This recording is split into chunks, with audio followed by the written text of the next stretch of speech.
అందరిది ఒకటే సమస్య, అదే హెయిర్ ఫాల్. ఇక మీ జుట్టు రాలే సమస్యే రాదు. మ్యాజిక్ చేసినట్టుగా రాలిపోయిన మీ జుట్టు తిరిగి పెరగడం స్టార్ట్ అవుతుంది. జుట్టు జీవం పోసుకుని జలపాతంలా పొడుగ్గా మారుతుంది. ఇంతవరకు కూడా ఏ ఛానల్లో కూడా ఈ రెమెడీని అయితే చూపించలేదు. నా జుట్టు పైన వాడాను. వాడిన తర్వాత వచ్చే రిజల్ట్ చూసి షేర్ చేస్తున్నానండి. ఒక 4 యాలకులను తీసుకుని కచ్చా పచ్చాగా దంచుకుని గింజల్ని సెపరేట్ చేసుకోవాలండి. జుట్టు రాలడం అనేది తగ్గుతుంది. జుట్టుని వేగంగా పెంచుకోవడానికి ఇది చాలా మంచి సులభమైన మార్గం అని చెప్పాలండి. కచ్చా పచ్చాగా దంచుకుంటే సరిపోతుందండి. 4 నుంచి 5 లవంగాలు తీసుకుని మెత్తగా దంచుకుందామండి. 2 టేబుల్ స్పూన్ల వరకు కొబ్బరి నూనె తీసుకుందాము. 1 టేబుల్ స్పూన్ వరకు ప్యూర్ ఆముదాన్ని వేసుకుందామండి.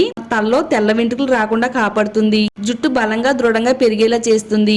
ఈ రెండింటిని మిక్స్ చేసి వాడితే జుట్టు పునాది అనేది చాలా బలంగా ఉండేలా చేయడంలో చాలా బాగా ఉపయోగపడుతుందండి. యాలకుల పొడిని లవంగాల పొడిని తయారు చేసి పెట్టుకున్నాం కదా, ఈ 2 పొడిని కూడా ఇందులో వేసేసుకుందామండి. అంతా కూడా బాగా కలిపేసుకుందాం. సన్నని మంట పైన హీట్ చేసుకోవాలండి. మరి ఎక్కువసేపు కాకుండా ఒక 3 నుంచి 4 నిమిషాల పాటు కలుపుతూ ఆయిల్ అయితే బాగా హీట్ చేయాలి. స్ట్రైనర్ సహాయంతో స్ట్రైన్ చేసుకుంటే ప్యూర్ ఆయిల్ అనేది రెడీ అయిపోతుంది. విటమిన్ ఈ క్యాప్సూల్ 1 క్యాప్సూల్ వేసుకుందాము.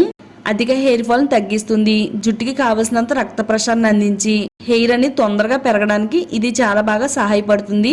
రాత్రి పడుకునే ముందు జుట్టు కుదులు మొదల నుంచి చివరి వరకు కూడా దట్టంగా ఆయిల్ అయితే అప్లై చేసేసుకోవాలి. హెయిర్ రాలకుండా బలంగా దృఢంగా ఉండేటట్టుగా చేస్తుందండి. ఇలా ఆయిల్ రాసేసుకుని రాత్రి అంతా ఉన్న తర్వాత ఎర్లీ మార్నింగ్ మనం తలస్నానం చేయాలి. ఒత్తుగా దృఢంగా బలంగా పెరుగుతుందండి. ఛానల్ ని సబ్స్క్రైబ్ చేసుకోండి.